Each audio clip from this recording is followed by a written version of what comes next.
So this is the new Abxylute One Pro, and it's the follow-up to the Abxylute One, which came out all the way back in 2023. So if you didn't already know, Abxylute is a small team of gaming enthusiasts who actually started all the way from a Kickstarter campaign. These Abxylute handhelds are dedicated cloud gaming devices running full versions of Android with just a custom launcher on top. So that might not sound like a huge deal, but I'm actually a huge fan of this whole category. All these other dedicated gaming handhelds like the Steam Deck and the Asus ROG Ally X are really powerful and they can play PC games, but they're really heavy, they're huge, and they're really expensive. So cloud gaming handhelds, you don't need all that power since you just need some good internet and a subscription to whatever cloud gaming platform you use, and you can just play all your console level games. And since these handhelds don't need all that power, they're actually really affordable. The first Abxylute One was only $200, so even though it had a lot of flaws in some areas, it was their first product and it was really cheap, and I was a huge fan of the idea, and it was a pretty good first attempt. The new Abxylute One Pro is a little bit more expensive at $250, so depending on how expensive you bought the Abxylute One for, so it's about $10 to $50 more, but considering 2 years of inflation and this actually having some upgrades,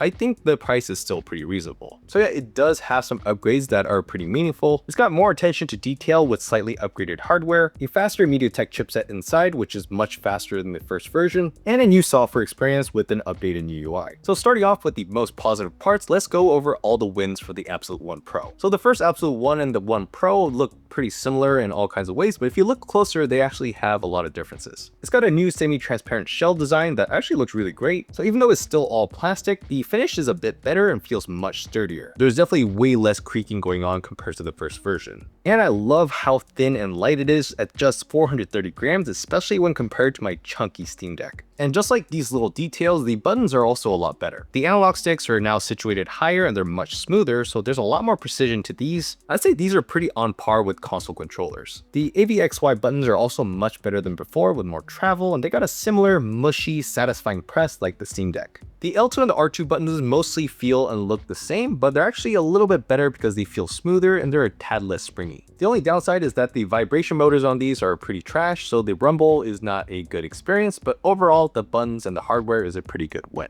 Another win for the Abxylute One Pro is the display. It's still the same 7-inch 1080p LCD with touch display. At 500 nits of peak brightness is actually more than bright enough in indoor environments, which you'll be mostly playing this in. Plus the 16:9 aspect ratio makes all the cloud gaming full screen, which keeps the gameplay nice and big. When you're cloud gaming on a phone, they usually have a longer aspect ratio, so it's gonna have some letterboxing, but for this you have a full 7-inch screen that looks much better to the eyes. It's basically the same display as the OG Abxylute One, and I do wish it had a higher refresh rate, but everything still looks great here. Now these grills might be tiny, but the speakers are actually a huge win. I found these speakers to be much better tuned than the old ones. They don't sound mushy or crackly anymore. They're perfectly clear with decent sound quality. So unlike the original Abxylute One, you can definitely rely on the speakers on the Abxylute One Pro instead of wearing headphones. And another win is the performance. So even though it doesn't have a flagship Snapdragon or even a flagship MediaTek chipset, it does have a pretty decent upgrades in terms of power. So inside is a MediaTek Genio 510 chipset. It's nothing crazy. It's a 6nm process with 8-core CPU and a Mali G57 GPU. The UI itself and app launches are actually much smoother and faster thanks to this new chipset. There's just less crashes across the board. So Abxylute didn't need to do too much with the internal hardware since this is just a cloud gaming handheld, but I'm glad they did because everything feels smoother as a whole. So since cloud gaming doesn't really rely on the horsepower of the actual device,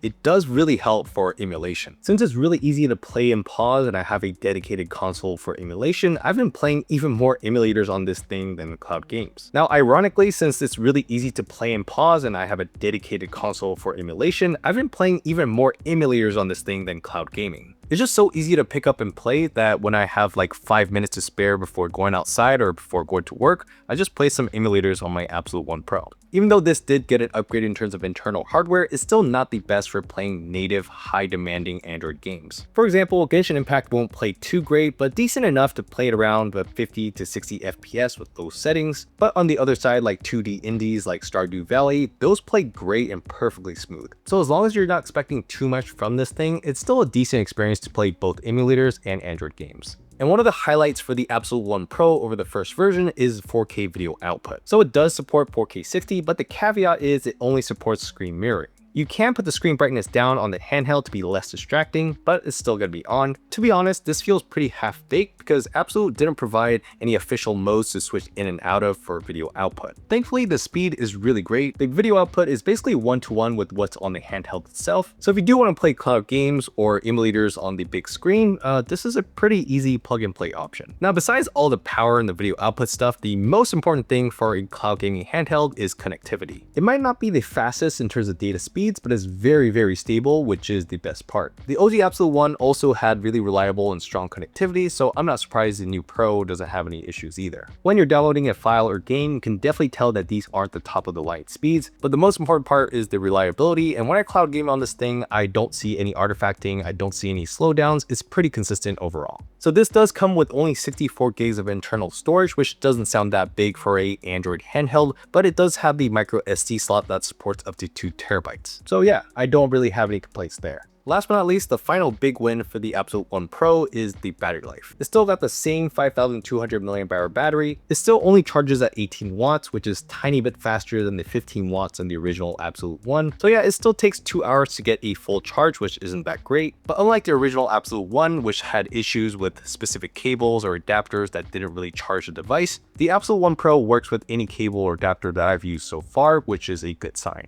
But why I say the battery life is a win is that the screen on time is about the same as the Abxylute One, which was also really great. So just like the first Abxylute One, I get a solid 6 to 7 hours of straight on cloud gaming until I was at around 20% battery life. So in terms of battery, this is still really great. But even bigger than that, the huge upgrade on the Pro is that the standby time is now so much better than the original. So I left this on my desk for a week, not playing it and not turned on, not turning off at all, but I came back to it, it still had the same amount of juice. On the other side, the original Abxylute One had really bad standby time, usually died within 3 days, so this Abxylute One Pro is a huge upgrade. So those were all the big wins for the Abxylute One Pro's upgrades over the original, but it does have some shortcomings. Even though I do like the high analog sticks, the handheld itself is a bit too thin, which makes for bad ergonomics. So because it's so thin, but it has high analog sticks, your thumbs kind of have to crunch like this, and it gets really uncomfortable in just like 10 minutes. The grips on the back should have been even more pronounced, so your fingers and palms have more room to rest. Now this is still better ergonomics than the Nintendo Switch 2 or something like that,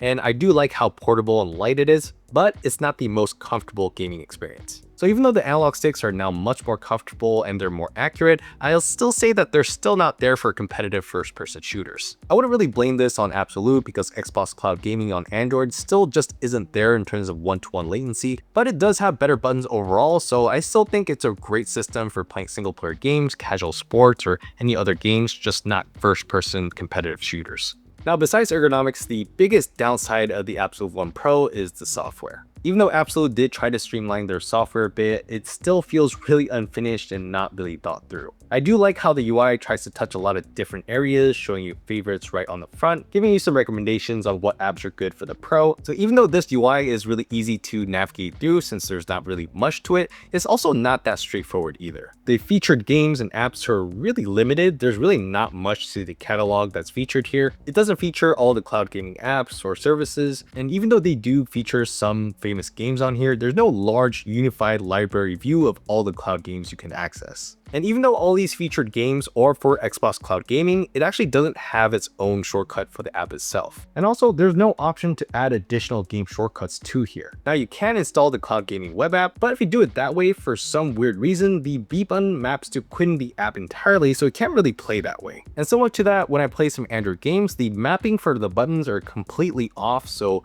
I can't really play some of the Android games either. And I think the bigger problem is there's no universal way to fix these issues. Abxylute didn't provide a dedicated app for changing the mappings on the controls here. Also, the settings are just really limited. There's not much options to each of the sections. Now, some limits are actually pretty good for a gaming handheld like this, like only letting you launch one app at a time so it doesn't overflow on your RAM, and you could just have no background processes so it just focuses on your gameplay. But in the actual user experience going through the UI is just way too limited. I think they were being a little ambitious about what they wanted to do with the UX, but they weren't too great in terms of the small attention to detail. Thankfully, this is Android, so you can just switch over to tablet mode and run full Android instead if you really want. So you can just head over to the Play Store and download whatever you want, and even switch launchers if you wanted and use this like a small gaming tablet. Now 2 years ago, I did give them a bit of a break in terms of the software since this is their very first handheld and it's very affordable. But 2 years later, there are so many parts of the software that are still unfinished or untouched. This still only runs Android 13 and they haven't been known for giving the best amount of software support after purchase. So in terms of software support and support in general, this is definitely something you do have to look out for from such a small team. So looking at all the wins and even all the losses, I still think the Abxylute One Pro is a big upgrade over the original Abxylute One. The price is still a great deal if you're looking for a dedicated cloud gaming console that can also play Android games and emulators, but it has been 2 years and I can't give Abxylute too much leeway. This still comes out feeling like an incomplete product, especially because of the very limited software experience and support.